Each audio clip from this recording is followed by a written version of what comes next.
What's a rule that was implemented somewhere that massively backfired? English law in Wales set the death penalty for stealing a sheep. Welshmen caught stealing sheep would claim to be making love to them. They would get a lesser penalty for bestiality. The consequence of this is a Welshman gained a reputation as sheep shaggers. Sure, that's what the Welsh would like you to believe.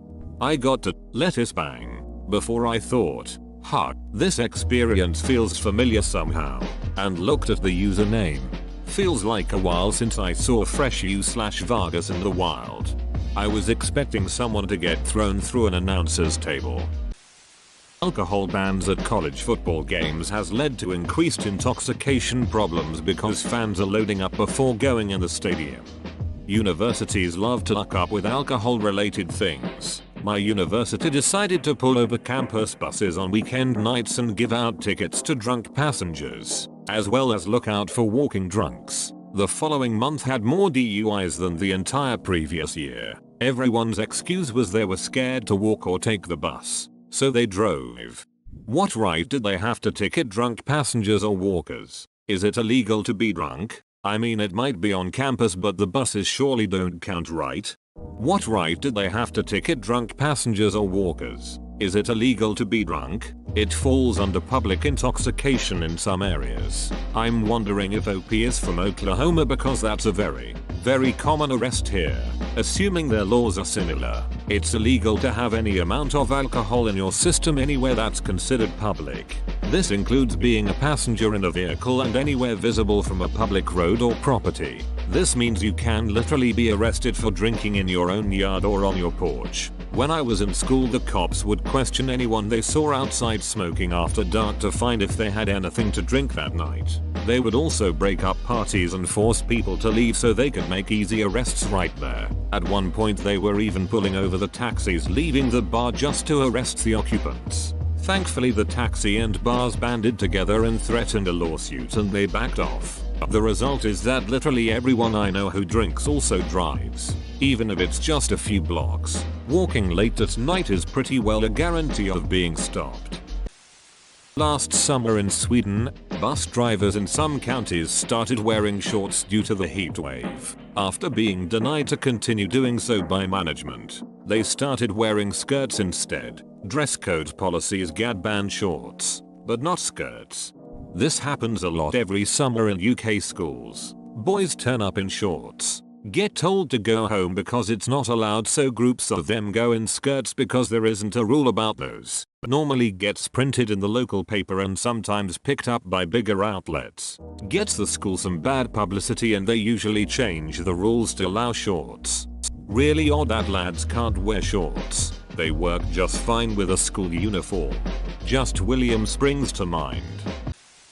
A famous example from Freakonomics was when a daycare started charging a small fine for parents who picked up their children late, instead of resulting in more on-time arrivals. The new policy actually caused more late pickups. This is because the parents were originally worried that a late pickup would be a significant burden on the daycare employees. But because the fine was so small, only a few dollars, they decided that it must not be a big inconvenience for the daycare. I really like this one because, unlike many of the other examples in this thread, the outcome was totally unexpected.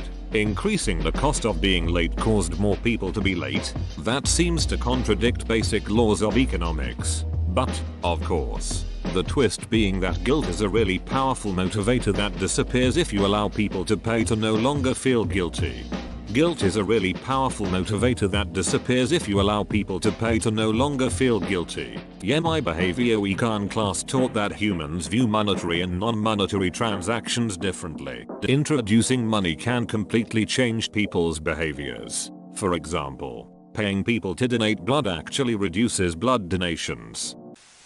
My company has a strict no alcohol policy. You can't begin work within 10 hours of having had a drink. So whenever there's a staff shortage and they need me to come in right away, guess who just cracked open a cold one? Company. But it's 6 AM. Me. Don't fucking judge me. Sorry boss, I'd really like to help you out but I had 2 beers with dinner last night around 11. I can't go on shift before 9 AM. Boss, alright, see you at 9:01. I worked at Macy's one Christmas and found out the reason why you can never find anyone at the registers is because they don't allow employees to stand at the register because it's intimidating. I can't tell you how many times I gave up trying to purchase something there because I couldn't find anyone to ring me up. This so much. Like, I get the goal, but it's a whole lot more intimidating when I can't figure out how I'm expected to buy anything. JCPenney's did it even worse. They simultaneously implemented 2 policies, among others.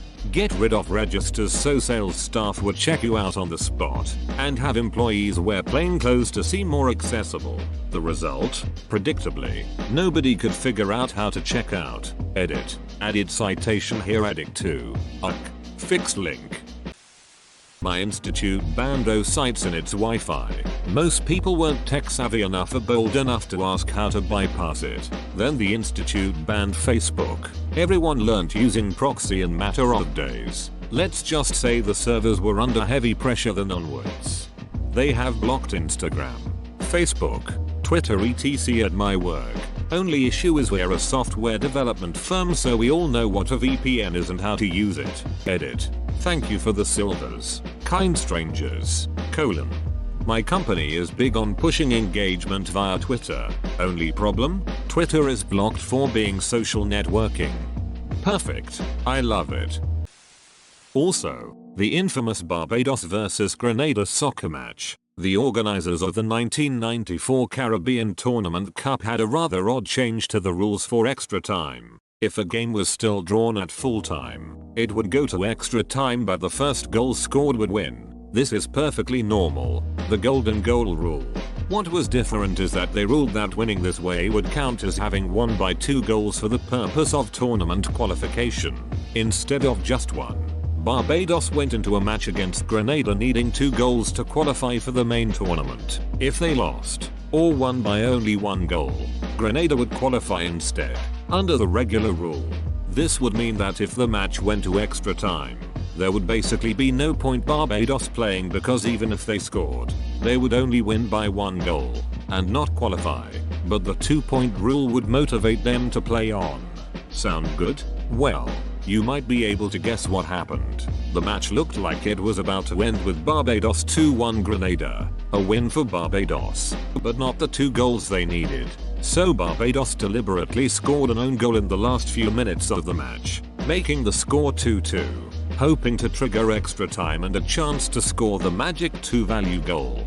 But the Barbados players realized that too, and so they began to defend Grenada's goal. So for the last 7 minutes of the match, Grenada were trying to score a goal in either net, since scoring a goal against Barbados would give them 3-2 and they would win the match, and scoring in their own goal would make it 3-2 to Barbados, so they would lose the match but win the qualification. And Barbados were defending both. Amazingly, Barbados did actually manage to do so, successfully defending themselves while half of their team were defending Grenada's goal against Grenada, and then scored the golden goal in extra time and qualified.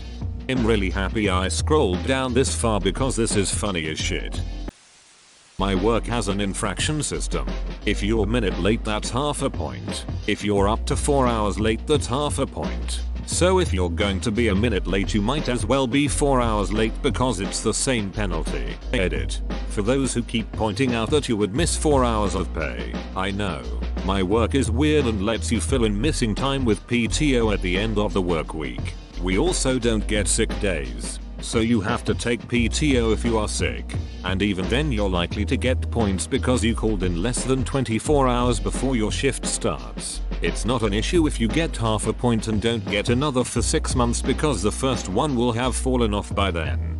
I received 2 written warnings about being late at my last retail job, one for 10 minutes, the other for not being there 15 minutes before the store opened. Instead, I was there 5 minutes before. The people who didn't show up at all, or called in sick 5 minutes before their shift, never got a warning. I told myself if there was ever another time I knew I was going to be late, I should just turn around and call in sick instead. Never got to test that in the end though, because I ended up getting a job in my field a little while after. So you're a farmer? This was exactly how Home Depot handled late issues. The amount of times I'd be outside helping a customer, see an employee car come screeching into the parking lot, realize they are 10 minutes late and then just leave to call in sick was incredible. So instead of having an employee just a little late, they got no employee instead. My old job made a rule that you had to raise your hand and wait to be called on if you had to go to the bathroom, like we were children in school. There was a guy in his 60s that had only been there for about a month. He raised his hand, and after 5 minutes no one called on him. It was a factory. He proceeded to shit right there in the floor in front of his machine just to protest. They tried to reprimand him, but he went right to the office and told owner of the company that if he kept treating his employees like children, then they will start behaving like children. My fucking hero.